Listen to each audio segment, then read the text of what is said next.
अरे यार, इतना एडवेंचर तो मैंने अपनी पूरी जिंदगी में नहीं की जितना इन पिछले कुछ घंटों में हो गया। वाकई यार, बहुत हो गई हाइकिंग साइकिंग। अरे विनय, तू ठीक है ना? हाँ मैं ठीक हूँ। अगर तू कहे तो यार शहर जाने वाला रास्ता हम अभी ढूंढ सकते हैं। रात को रास्ता कहाँ ढूंढेंगे यार। एक काम करते हैं, सवेरे होने तक यहीं पे रुक जाते हैं, सवेरे होते ही निकल लेंगे। ये हुई ना बात। अरे यार, एक हील अंदर नहीं जा रहा यार। कर यार कुछ।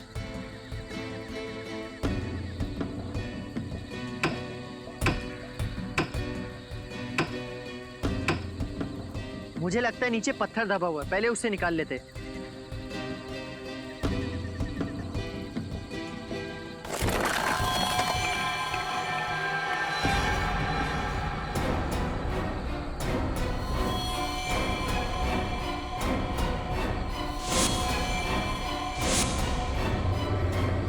यार, हम किसी कब्रिस्तान में तो नहीं आ गए ना? बस यार, अब मैं एक पल भी यहाँ नहीं रुक सकता। चलो अपना अपना सामान बांधते, आओ।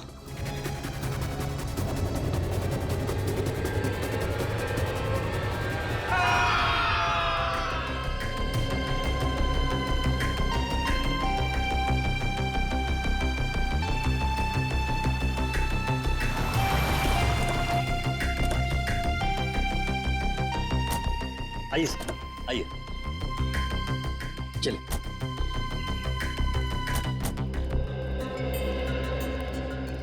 वाओ, आज मेरी जिंदगी का सबसे बड़ा दिन है। इतने लंबे स्ट्रगल के बाद आज मैं गर्व से कह सकता हूं कि ये सारी की सारी जमीन मेरी है। मुबारक हो समर सर, बहुत बहुत मुबारक हो आपको। Thank you very much. कहिए, कैसी लगी आप लोगों को ये जमीन? शहर से काफी दूर है और आप यहाँ हॉलिडे कॉटेज बनाना चाहते हो? यहाँ दूर दूर तक हम खेती करेंगे, फलों की, सब्जियों की, और यहाँ बीच में हम कॉटेज बनाएंगे, हट्स बनाएंगे। ये वाकई नया और अनोखा आइडिया है, लेकिन खेती बाड़ी शुरू करने से पहले हमें यहाँ जमीन की जांच तो करनी पड़ेगी ना।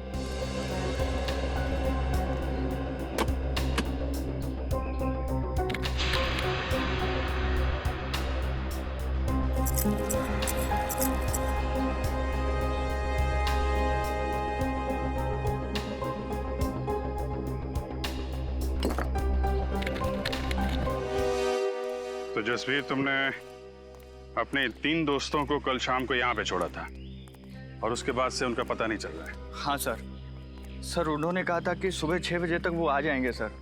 मुझे काफ़ी फिक्र हो रही है सर। वो लोग जब बहुत ज़्यादा लेट हो गए तो मैंने प्रिंसिपल साहब को इन्फॉर्म किया सर। सर, मैंने सुना है ये बहुत ही खतरनाक इलाका है। यहाँ लोग अक्सर गुम हो जाते हैं और लूटपाट भी बहुत होती है। सर मैडम बिल्कुल सही कह रही है, इसलिए मैं ये 2 गाइड्स मार्को और दीपिका को आपके साथ भेज रहा हूँ ताकि वो उन्हें ढूंढने में ये आपकी मदद करें। मार्को और दीपिका, आप लोग तो इस इलाके से अच्छी तरीके से परिचित होंगे ना? जी हाँ, हम दोनों इस इलाके को बहुत अच्छी तरह से जानते हैं। That's great. चलिए फिर देखते हैं।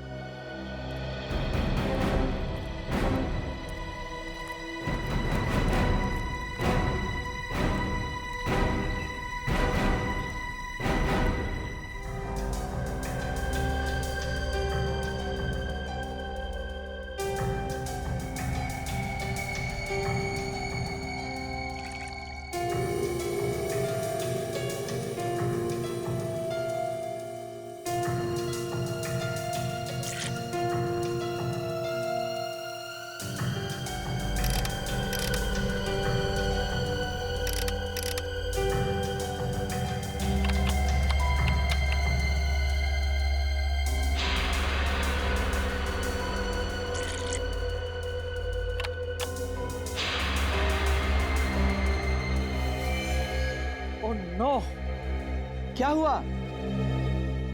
मिट्टी बंजर है क्या? नहीं, ऐसी तो कोई बात नहीं है। तो फिर ये देखो, मिट्टी में से क्या मिला है। ओह माय गॉड, अब हम क्या करेंगे?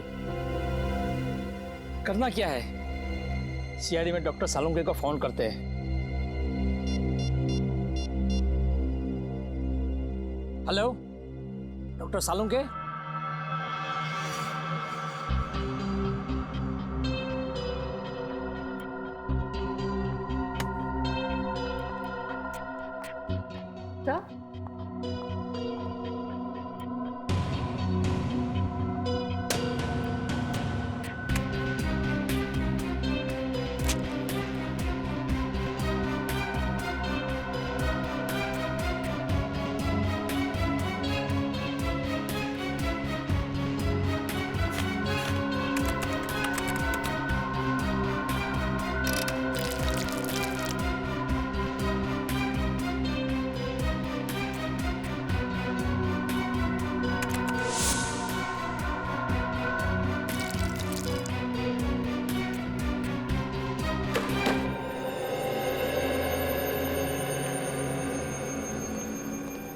आप लोगों का शक एकदम सही था। उस मिट्टी में मुझे पूरे 26 लोगों का डीएनए मिला है। आपका मतलब 26 लोगों को गाड़ा गया था वहां पे? वो जगह पे कोई कब्रिस्तान तो नहीं था? वही तो, इसीलिए तो ये मामला और भी ज्यादा गंभीर हो जाता है। कौन थे ये लोग?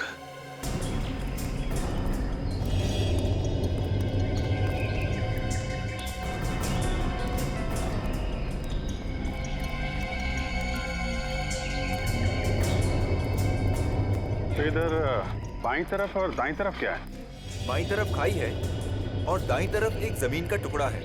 अगर किसी को हैकिंग करनी होती है तो वो सीधा इसी रास्ते से ऊपर जाता है। इधर? Yes sir. सर, कहीं वो लोग इस खाई में तो नहीं गिर गए होंगे? पहले चलो देखते तो हैं, आ जाओ। सर,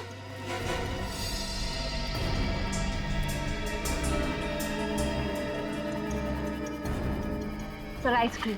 हाँ सर, वो लोग आइस बॉक्स में आइसक्रीम और जूस भी लेकर आए थे सर।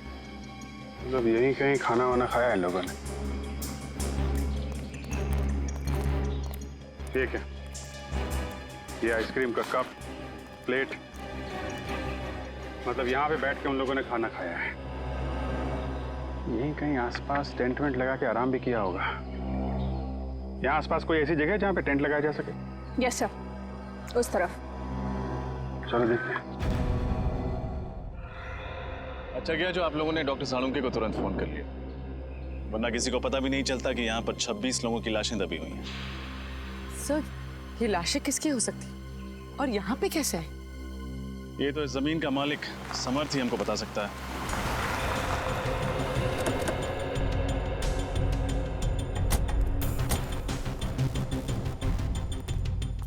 हेलो ऑफिसर, क्या हुआ? अरे अगर कोई तकलीफ थी तो हमें बता देते। सीआईडी वालों को बुलाने की क्या जरूरत थी? जब लाशों के भंडार मिलते हैं तो एक अच्छे नागरिक का फर्ज होता है कि वो सीआईडी को तकलीफ दे। लाशों के भंडार कहाँ? आपकी जमीन के अंदर हमें 26 लाशें मिली। 26 लाशें? ऐसे कैसे हो सकता है? आपको जरूर कोई गलतफहमी हो गई है। कोई गलतफहमी नहीं हुई है। हमें इंसानों की हड्डियां, बाल, दांत मिले हैं। अभी ना जाने क्या क्या मिलना बाकी है आपके जमीन के अंदर से।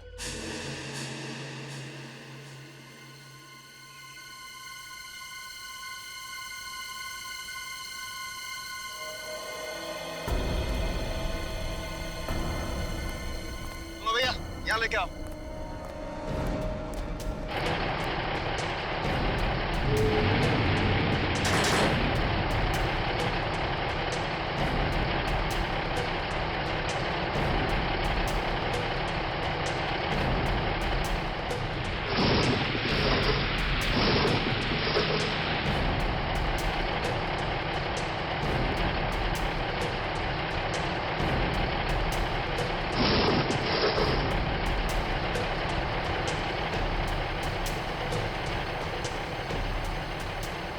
मुझे तो यकीन नहीं आ रहा है कि इस जमीन के अंदर 26 लोगों की लाश है। अगर कोई मुजरिम एक भी लाश को गाड़ता है तो वो पकड़ा जाता है, और यहाँ किसी ने 26 लाशें गाड़ी हैं। कोई भी जुर्म छुपता नहीं है डॉक्टर तारिका। इस अपराध से भी पर्दाफाश हो ही गया। उर्मीन मजदूरों को लेके जाओ, उनको बोलो उस तरफ खुदाई शुरू करें। आप लोग उस तरफ चलिए।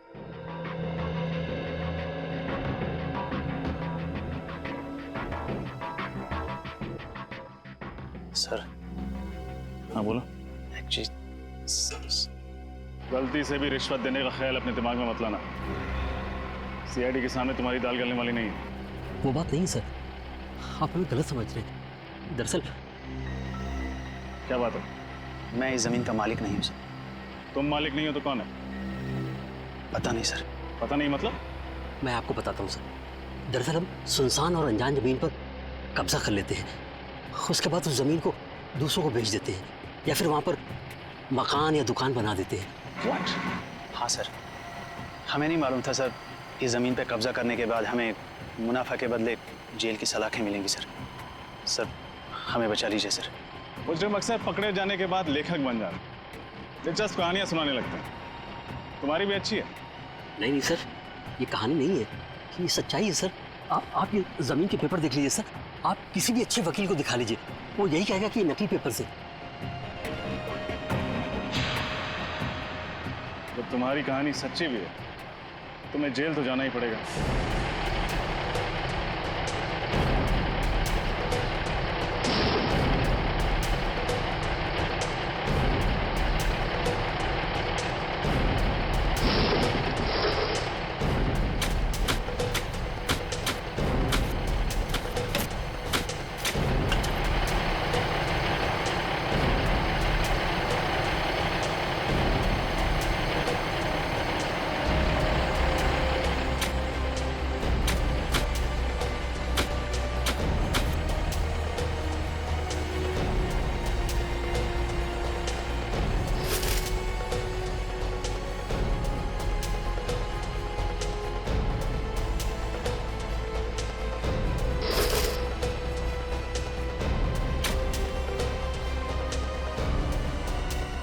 मैडम, ये देखिए मैडम। कंकाल। सर,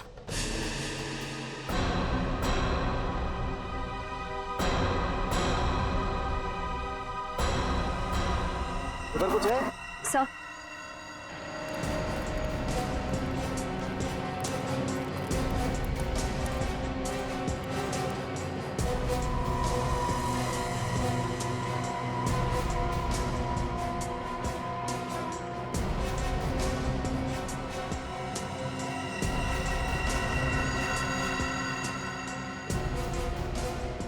ये देखो, एक और बैग।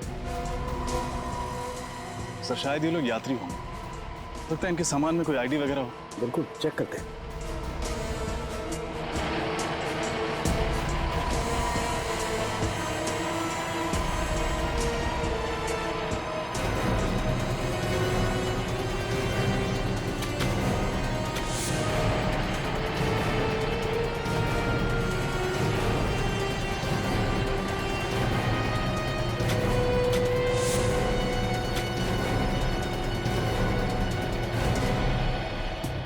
बैग में तो कुछ भी नहीं है, कोई आईडी वगैरह। सर, ये देखिए।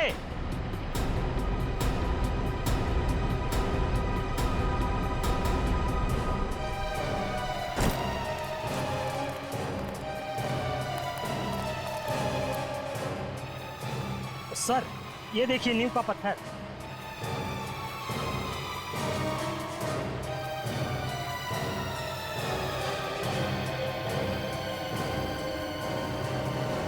कहीं ऐसा तो नहीं कि यहाँ पर कभी कोई बिल्डिंग हुआ करती थी जिसे गिरा कर इस जगह पर कब्रिस्तान बना दिया गया? हो सकता है।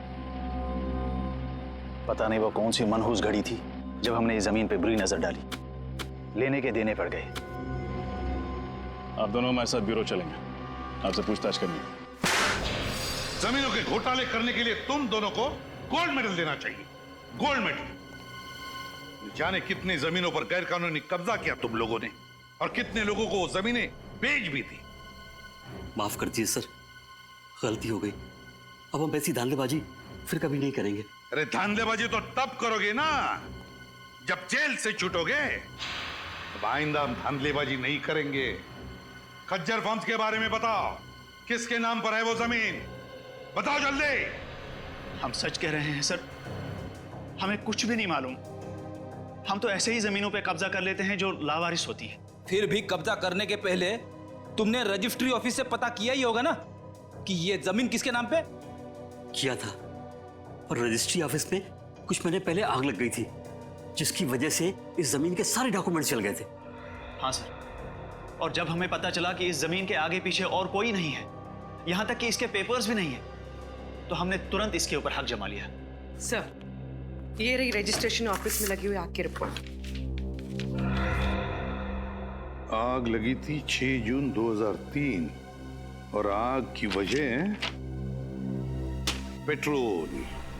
पेट्रोल मतलब सर वो आग जानबूझकर लगाई गई थी जमीन का इतिहास मिटाने के लिए? हाँ पूर्वी, जानबूझकर लगाई गई थी, क्योंकि खूनी जानता था कि एक न एक दिन वो सारे कंकाल जमीन के नीचे से ऊपर आएंगे। इसलिए अपने आप को बचाने के लिए उसने ये रास्ता ढूंढा था। ये पता लगाना चाहिए कि उस नींव के ऊपर वो जो कंक्रीट का कंस्ट्रक्शन मिला है ना, वो ढांचा, उस पर पहले क्या बना हुआ था।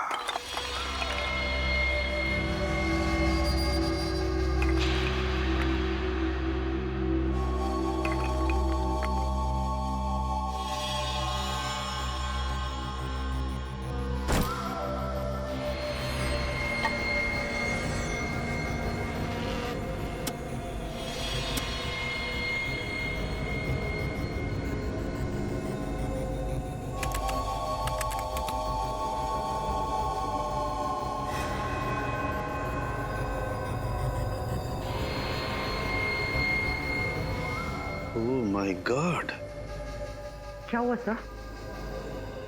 तारिका, ये हड्डी जरा गौर से देखो। ऐसा लगता है जैसे इस हड्डी को किसी ने आरी से या 100 चेन से काटने की कोशिश की है।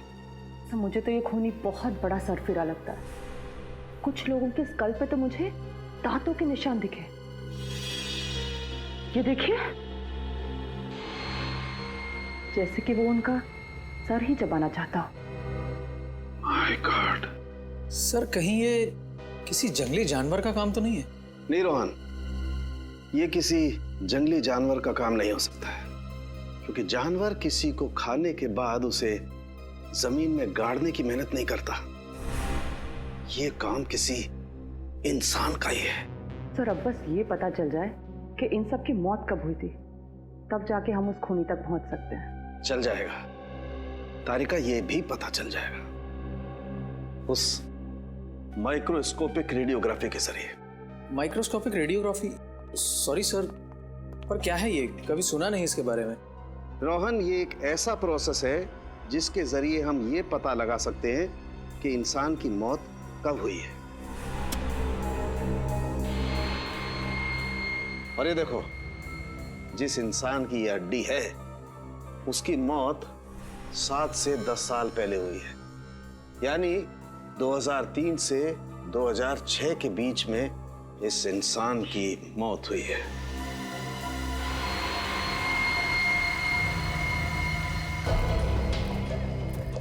और कितनी दूर चलना पड़ेगा अभी?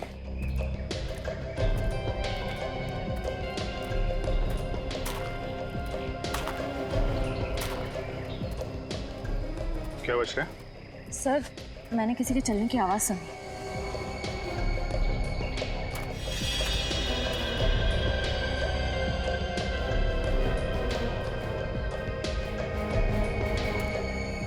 यहाँ तो कोई नहीं दिख रहा। सर, शायद मेरा वहम होगा। इतना सारा खून। ये जितने भी कंकाल हैं, इनमें से कुछ लोग विदेशी हैं, जैसे एशियन, कॉकेशियन, अफ्रीकन वगैरह वगैरह। पर सर, ये सब कैसे पता चलता है? पूर्वी, इंसान की खोपड़ी सब कुछ बता देती है। उसके सर की बनावट, उसकी जबड़े की हड्डी, उसकी नाक की हड्डी की स्थिति, इस सब से उसके रूट्स के बारे में पता चल जाता है। खूनी तक पहुंचने के लिए हमारा ये जानना बहुत जरूरी है कि ये सब कौन है, इनकी पहचान क्या है। आरव का तो अभी तक पता नहीं चल पाया, लेकिन ये दोनों जरूर स्पोर्ट्समैन रहे हों, रनर या कोई एथलीट। अच्छा, इनके पैरों की हड्डियों की बनावट हम आम लोगों से अलग है क्या सर? हाँ, इनके पैरों की हड्डियां आम लोगों के पैरों की हड्डियों से ज्यादा मजबूत है, जैसी एक एथलीट की होती है। सर? हाँ।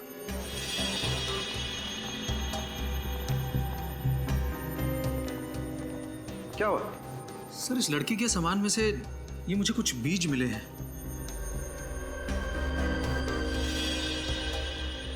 ये किस तरीके के बीज हैं? नागा जोलकिया नाम का मसाला है।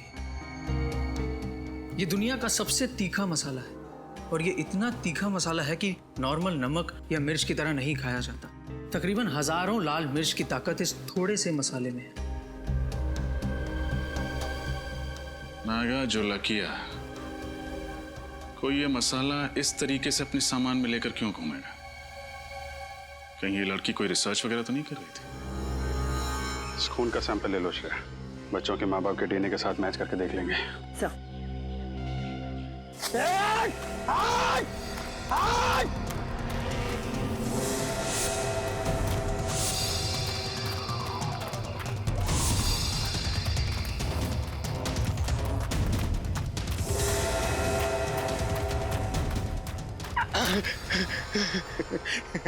बहुत देर कर दी मेहरबान आते आते। चलो अब अच्छे बच्चों की तरह अपना सारा सामान मेरे हवाले कर दो। नहीं तो क्या करेगा? हाँ?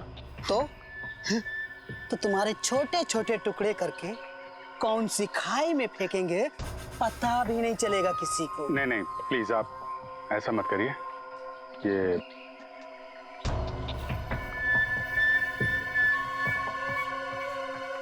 सीढ़ी सीढ़ी और सामान चाहिए आप लोगों को? भाग रहे हो।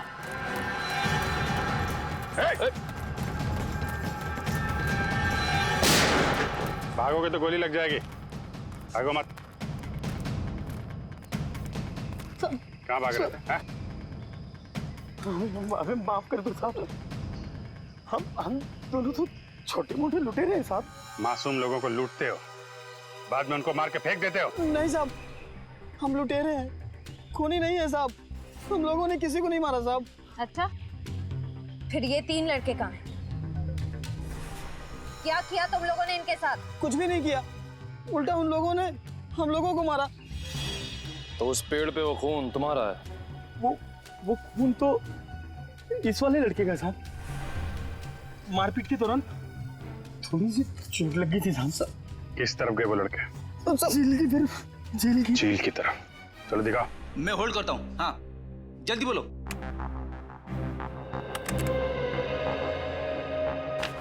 जी हाँ, मैं 2003 की बात कर रही हूँ, आज से 10 साल पहले की। मसाले का नाम है नागा झुलक है, और जितने भी ऐसे खेत हैं जहाँ नागा झुलक के नाम का मसाला उगता है, वहाँ उस लड़की की फोटो भेज दीजिए। और हाँ, एग्रीकल्चर इंस्टीट्यूट्स में भी।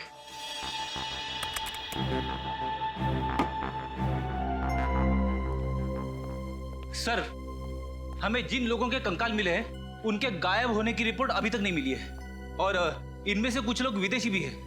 पता नहीं उनके घर वालों ने उनके गायब होने की रिपोर्ट कहां पे लिखवाई है। हो सकता है ना फ्रेडी कि उनके घर वालों को पता ही नहीं था कि जब ये हादसा हुआ तब ये लोग इंडिया में ही थे। लेकिन एक खज्जर फार्म से ही पता चलेगा कि ये सारा चक्कर क्या है। सर, एक बात बड़ी अजीब है, खज्जर फार्म के आसपास दूर दूर तक कोई भी जंगली जानवर नहीं है, तो लोगों को मार कौन सकता है उनके मांस के लिए? सर, कहीं कोई आत्मा नरबक्षी तो नहीं है? वो चाहे कोई भी हो, फिर चाहे फ्रेडी, वो तुम्हारी आत्मा ही क्यों ना हो, अब नहीं बचेगा ये हमारे हाथों से। ये रही झील।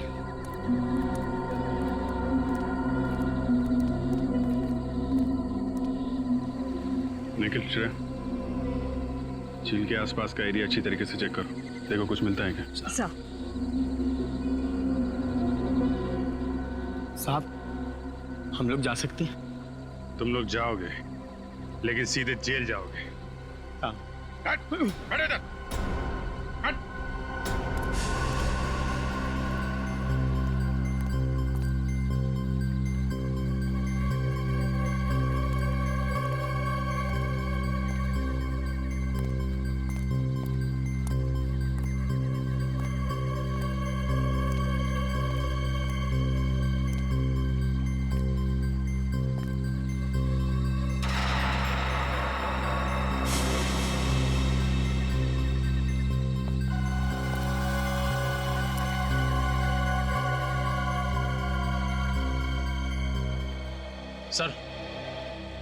सर, ये टॉल मिला है सर, इस पे खून लगा हुआ है।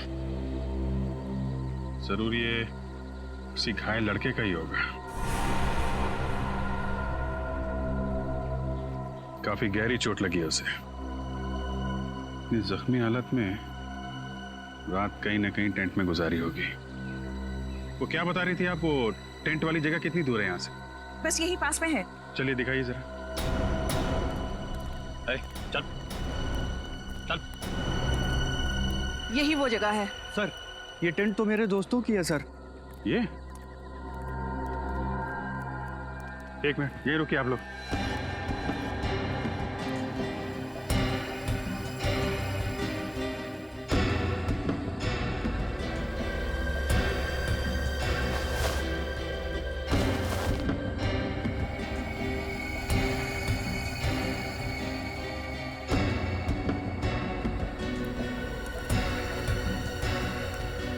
शूज, टूटे हुए टेंट, बिखरा हुआ सामान, क्या हुआ क्या यहाँ पे? सर उन्हें कुछ हो तो नहीं गया होगा सर? सर हो सकता है ये किसी जंगली जानवर ने हमला किया। पर सर इस इलाके में तो कोई जंगली जानवर है ही नहीं। जानवर नहीं है तो फिर ये सब?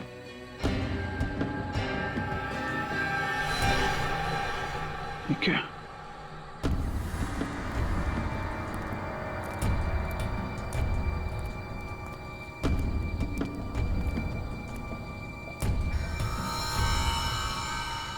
बहुत सारा खून है।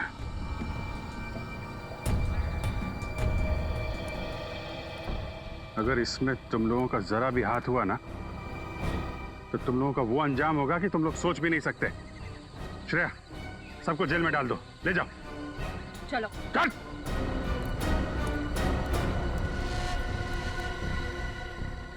यहां से आगे घसीटने के निशान भी दिख रहे हैं। देखते हैं ये निशान कहां लेके जाते हैं।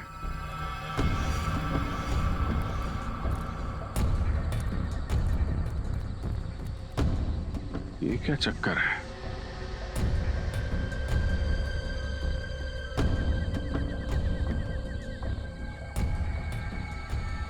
एक मिनट आप लोग यहीं पे रुकिए। सर मिट्टी काफी ढीली लग रही है। ऐसा लग रहा है हाल फिलहाल में खुदाई हुई है। मामला गड़बड़ लग रहा है।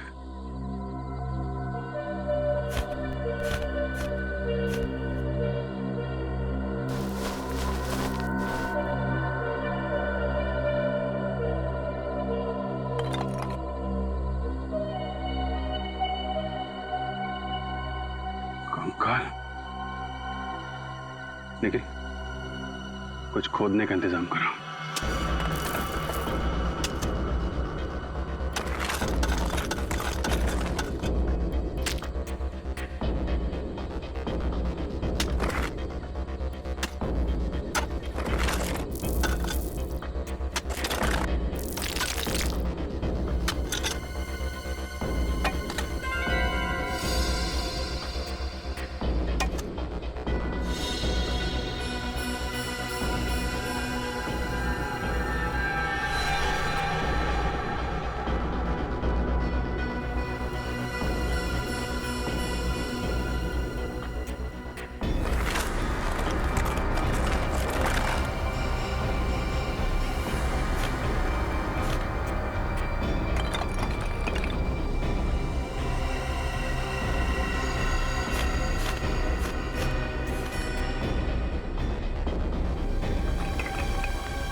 ये क्या चक्कर है? एक दो तीन चार। ये जसवीर तो कह रहा था कि उसके 3 दोस्त गायब हैं। चौथा कहां से आ गया? हाँ सर, हमें 3 की तलाश थी और यहाँ चौथा भी आ गया। जसवीर, तुम्हारे तीनों दोस्तों के साथ में कोई और आदमी भी था क्या? नहीं सर। सर ये कंकाल क्या मेरे दोस्तों के हैं सर? बहुत जल्द पता चल जाएगा।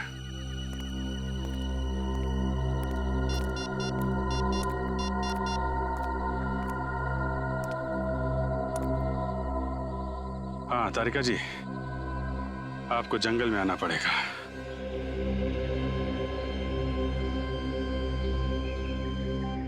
अभिजीत, इन सभी की मौत को ज्यादा दिन नहीं हुए, लेकिन ये वाला कंकाल बाकी 3 कंकालों से कुछ अलग कहानी बता रहा है। ये बात तो है डॉक्टर तारिका, ये कंकाल इन तीनों कंकाल से अलग तो है। इन सब की जो खोपड़ियों का साइज है वो लगभग आम इंसान जैसा है, लेकिन इसकी खोपड़ी का साइज इतना बड़ा। ये एक आम इंसान की तरह नहीं लग रहा है। डॉक्टर तारिका, इनकी मौत कैसे हुई होगी? श्रेया,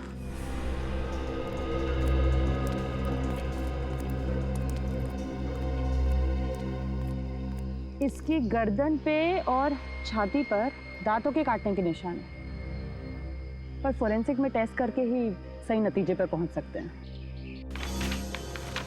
खजर फर्म से मिली फाउंडेशन के अनुसार ही मैंने ये ब्लूप्रिंट तैयार किया। काफी बड़ी जगह है ना? जी सर, इसको देखकर नहीं लगता है कि ये किसी का घर या ऑफिस होगा। 2-2 स्विमिंग पूल की जगह छोड़ी गई है सर। 2-2 स्विमिंग पूल तो किसी होटल या रिसोर्ट में ही हो सकते ना? बिल्कुल सही कहा आपने। इसे देखकर लगता है ये जरूर कोई होटल या रिसोर्ट होगा, क्योंकि कॉरिडोर की जगह भी छोड़ी गई है यहाँ। और ये यहाँ पर हमें सबसे ज्यादा लाशें मिली इस एरिया में। यहाँ क्या हो सकता है? मुझे लगता है सर ये होटल या रिसोर्ट का गार्डन हो। कोई होटल या रिसोर्ट, कोई होटल या रिसोर्ट जहां पर लोग रहने जाते थे पर जिंदा वापस नहीं लौटते थे। डॉक्टर तारिका, एक बात समझ में नहीं आ रही। आप कह रही हैं कि इनको मरे हुए ज्यादा दिन नहीं हुए, तो फिर इनके शरीर से खाल और मांस कहाँ गया? इन गड्ढों में हमें खाल का एक छोटा सा टुकड़ा भी नहीं मिला है। नहीं अभिजीत, एक टुकड़ा है यहाँ पे।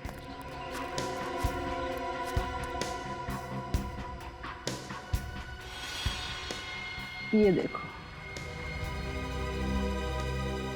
मांस का टुकड़ा है। जी हाँ सर, मैं पहचानता हूँ इन्हें। ये दलजीत है और ये मयंक, दोनों नेशनल लेवल के रनर्स थे। दोनों नेशनल लेवल के रनर्स? पर हुआ क्या, गायब कैसे हो गए ये? सर 10 साल पहले अप्रैल 2003 में मुंबई में एक इंटरसिटी टूर्नामेंट हुआ था। ये दोनों उसी में भाग लेने आए थे। टूर्नामेंट खत्म होने के बाद हम लोग तो उज्जैन वापस चले गए, लेकिन ये दोनों माथेरान घूमने जाना चाहते थे। फिर? सर इन लोगों ने रिक्वेस्ट की थी कि ये 2-3 दिन में वापस आ जाएंगे, लेकिन इनकी कोई खबर नहीं आई। इस लड़की को तो आप जानते ही हैं ना? हाँ सर, ये रिया है। ये पंचगिनी गई थी हाइब्रिड प्लांट के रिसर्च के लिए। मुंबई रुकने का इसका कोई प्लान नहीं था, पर शायद उस रात काफी हाईवे पर जाम था, इसलिए मजबूरी में यहाँ इसे रुकना पड़ा। खज्जर फार्म में? जी। पूर्वी ये तीनों के तीनों, ये 2 लड़के और ये लड़की मुंबई शहर के नहीं थे, बाहर के थे, बाहर के। और सर ये तीनों खज्जर फार्म में रुके थे। वही तो, तीनों खज्जर फार्म में रुके। इस मांस का रंग बिल्कुल सफेद हो गया है। डॉक्टर तारिका, ऐसा सफेद तो केमिकल की वजह से होता है ना? हाँ, खूनी ने इन चारों की खाल निकालने के लिए जरूर कोई सॉल्यूशन या फिर केमिकल का इस्तेमाल किया है। सर हमें यहाँ आसपास से किसी भी केमिकल के ट्रेसेस या लैब वगैरह कुछ नहीं मिला है। इसका मतलब इन चारों को मारा कहीं और गया है और बाद में इन्हें यहाँ पे लाके गाड़ दिया गया।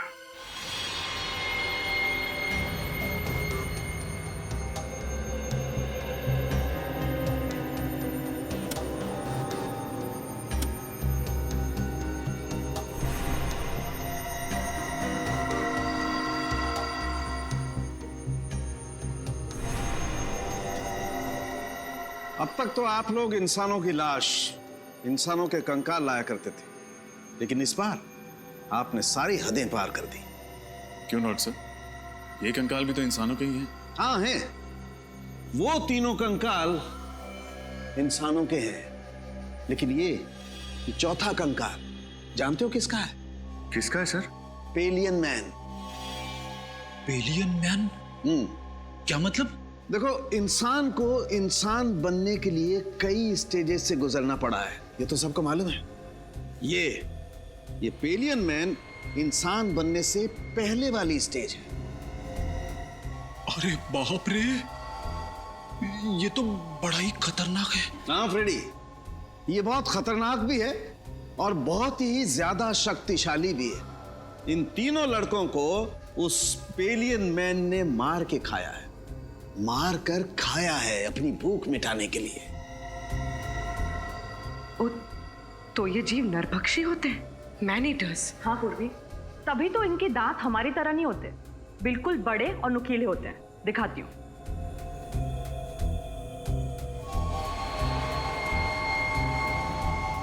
ये देखो, और इस तरह से घुसते हैं।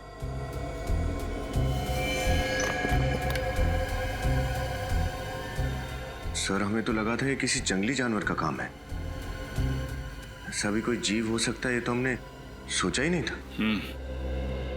लेकिन विनीत, अगर इन 3 लड़कों को इस जीव ने मारा है, तो फिर इस जीव को किसने मारा? क्योंकि इसकी खाल भी बिल्कुल उसी तरह निकाली गई जिस तरह इन 3 लड़कों की निकाली गई थी। मुझे लगता है इस पेलियन मैन को कोई और कंट्रोल करता है। आप शायद सही कह रहे हैं सोलंकी साहब, क्योंकि अगर इसे कोई और कंट्रोल नहीं कर रहा होता तो ये अब तक शहर में घुसकर तबाही मचा चुका होता। कोई तो है जो इसे इसकी खुराक देता है। उस एरिया के सारे रिसोर्ट्स में जाके चेक करना होगा।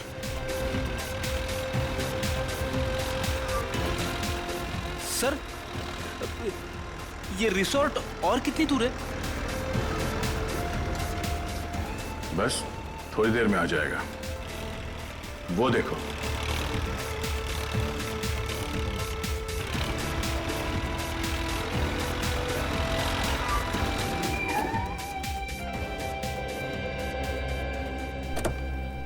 इस इलाके में ये वो 2 रिसोर्ट हैं जिनके नक्शे ठीक उस रिसोर्ट की तरह है जो 2003 में नष्ट किए गए थे।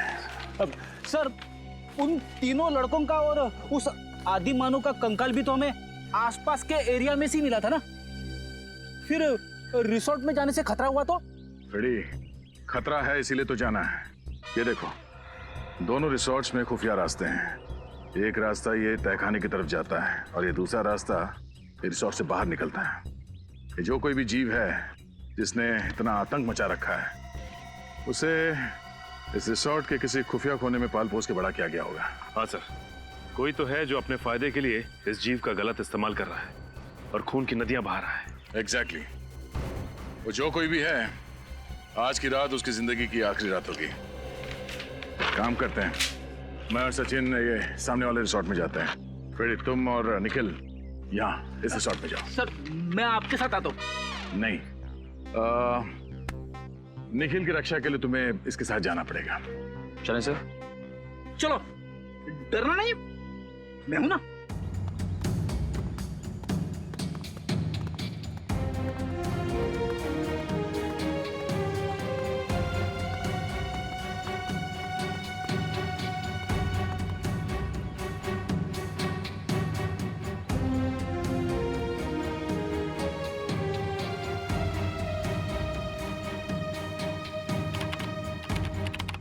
कमाल है, हमें तो लगा था उन 3 लड़कों के हादसों के बाद हमारा बिजनेस कुछ दिनों के लिए ठप हो जाएगा। वैसे आप लोगों को डर नहीं लग रहा ट्रैकिंग करने में? आप किस हादसे की बात कर रही है? हमने तो ऐसा कुछ सुना नहीं था। चलिए, अच्छी बात है कि आपने ऐसा कुछ भी नहीं सुना। वो कहते हैं ना, इग्नोरेंस इज ब्लेस। अच्छा, वैसे ये बताइए कि हम लोग अपने कमरे में खाना कब तक मंगवा सकते हैं? रात में 11 बजे तक। उसके बाद रिसेप्शन पे कोई नहीं रहता। वैसे चलिए, आइए।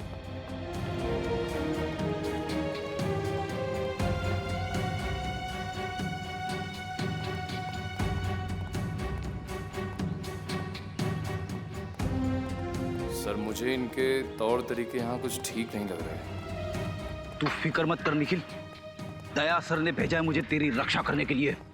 मैं तेरी मूंछ का एक बाल भी बाका नहीं होने दूंगा। लेकिन सर, मेरी तो मूंछ ही नहीं है। तो उगानी चाहिए थी ना। अब ये भी मुझे समझाना पड़ेगा तुझे। अरे 11:30 चलो।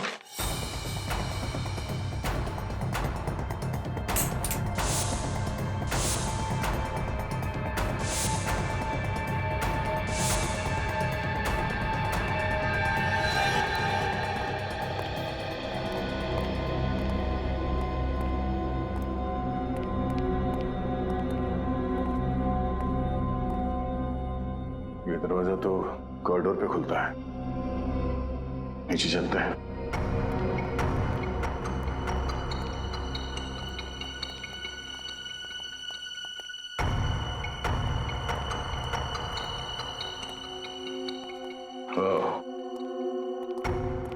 लगता है ये खुफिया रास्ता है। हाँ सर, तहखाने में तो कुछ मिला नहीं था। हो सकता है यही दरवाजा हमें मुजरिम तक पहुंचा दे।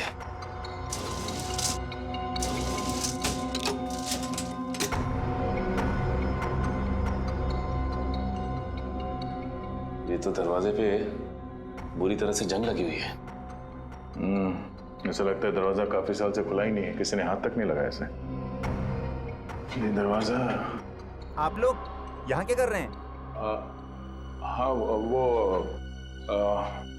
पानी चाहिए था तो ढूंढते ढूंढते यहाँ आ गए। यहाँ पे? यहाँ पे नहीं, हम लोग रिसेप्शन की तरफ जा रहे थे, लेकिन रास्ता भूल गए। वैसे ये रास्ता कहाँ जाता है? कहीं नहीं, ये दरवाजा हमेशा बंद रहता है। इस रिसोर्ट में और भी कई दरवाजे हैं जो हमेशा बंद रहते हैं। ये रिसोर्ट तो भूल भुलैया है। आप लोग अपने कमरे में चलिए, मैं पानी लेके आता हूँ। सर अगर इस रिसोर्ट में कुछ नहीं है तो फिर जरूर अगले रिसोर्ट में कुछ होगा। इस फ्रेडी को फोन करके देखते हैं।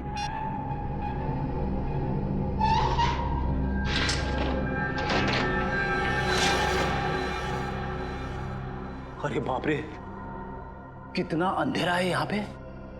ना तो कोई बल्ब है और ना ही ट्यूबलाइट। लगता है फ्रेडी का मोबाइल नेटवर्क एरिया में नहीं है, लग नहीं रहा। सर एक मिनट, मैं निखिल का ट्राई करता हूँ। ये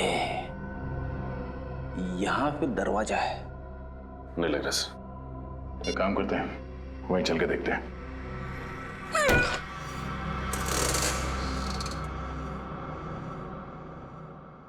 अरे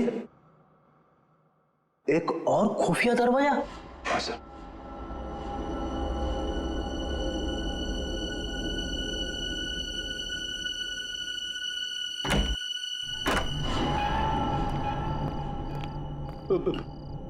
मैंने सुना है अक्सर ऐसी बंद अंधेरी जगह पे आत्माएं होती है।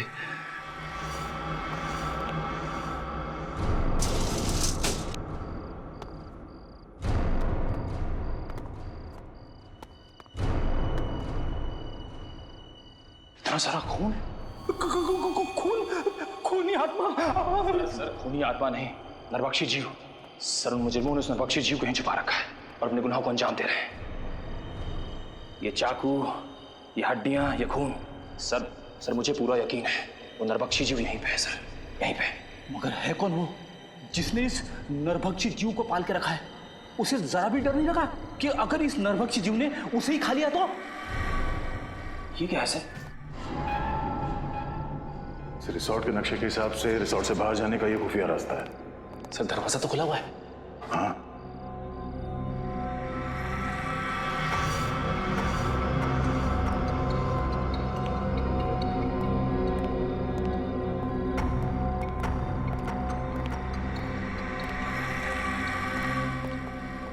दो पलंग? हाँ, दोनों पलंग पे चेन है उस नरभक्षी जीव को बांधने के लिए। एक जीव दो पलंग, अब ये नया क्या चक्कर है? ये कैसी आवाज है? किसी जानवर की आवाज लग रही है। सर दो पलंग, कहीं ऐसा तो नहीं यहाँ पे दो नरभक्षी जीव है? निखिल, यहाँ से खिसक लेते हैं, आगे का इन्वेस्टिगेशन दया सर के साथ ही करेंगे। सर कुछ नहीं होगा आपको, मैं हूं ना। कौन है?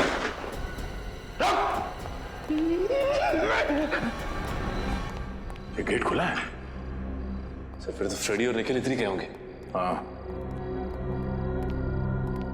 निखिल, सही देखिए, हड्डी और ये खून?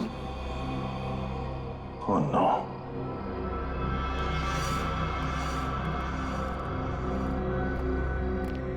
ये क्या?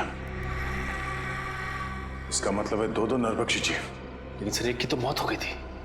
सचिन, निखिल और फ्रेडी की जान को भी खतरा है, जल्दी।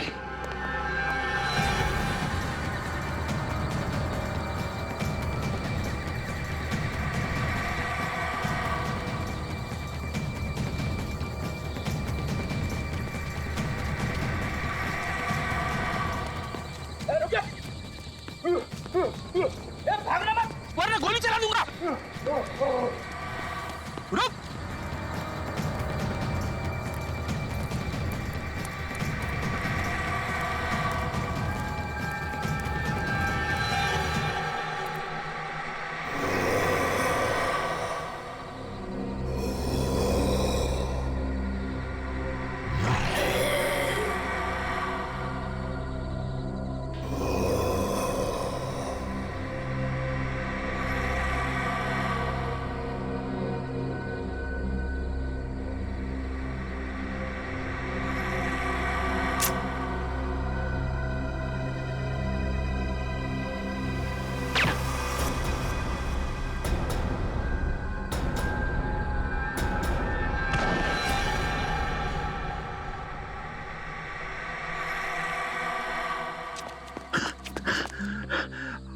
अरे वाह सर, आपने इसे मार दिया?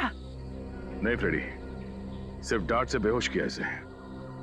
अच्छा हुआ सर आप लोग आ गए, वरना आज मेरी वाइफ का सुहाग उजड़ने वाला था। हट जाओ तुम लोग, हट जाओ वहां से। लगता है इस जीव का मालिक मैदान में निकल ही आया। इसी वक्त का तो इंतजार था हमें। हट जाओ वहां से, हट जाओ वरना गोली चला दूंगी। अरे सर, ये तो दीपिका है। हट जाओ। गन नीचे करो। निकल जाओ यहाँ से। गन हटाओ। गन नीचे रखो। मैं कहती हूँ हट जाओ वरना गोली चला दूंगी। दीपिका गन नीचे करो। मैंने कहा हट जाओ यहाँ से। सचिन।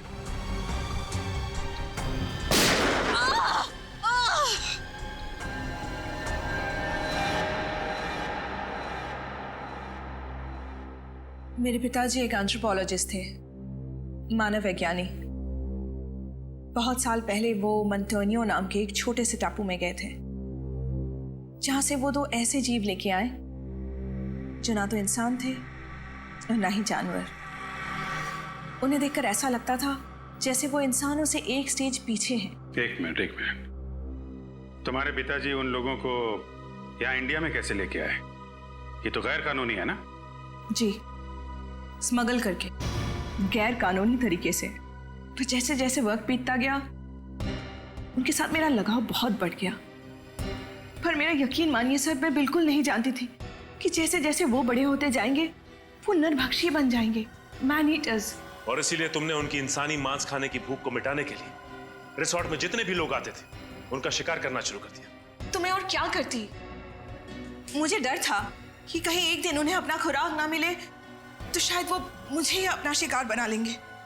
अगर इतना ही लगाव था तुम्हें इन दोनों से, तो तुमने एक जीव को मार क्यों दिया? क्योंकि वो मेरे कैद से भाग गया था और उसने उन तीनों लड़कों को मार दिया। और जब इस तरह के जीव अपने मालिक का आदर और सम्मान नहीं करते हैं तो उन्हें मार ही देना चाहिए। सर, क्या मैं एक आखिरी बार उससे मिल सकती हूँ? प्लीज। वो कहाँ है? कैसा है वो? उसे हमने एंथ्रोपोलॉजी डिपार्टमेंट भेज दिया है। वो लोग तय करेंगे उसके साथ क्या करना है। लेकिन तुमने बहुत बड़ा गुनाह किया है। न जाने कितने मासूम लोगों की जान गई है तुम्हारी वजह से। तुम्हारे साथ क्या करना है ये अदालत तय करेगी, असाइलम या jail. For more updates, subscribe to our channel, click the show links and enjoy watching the videos.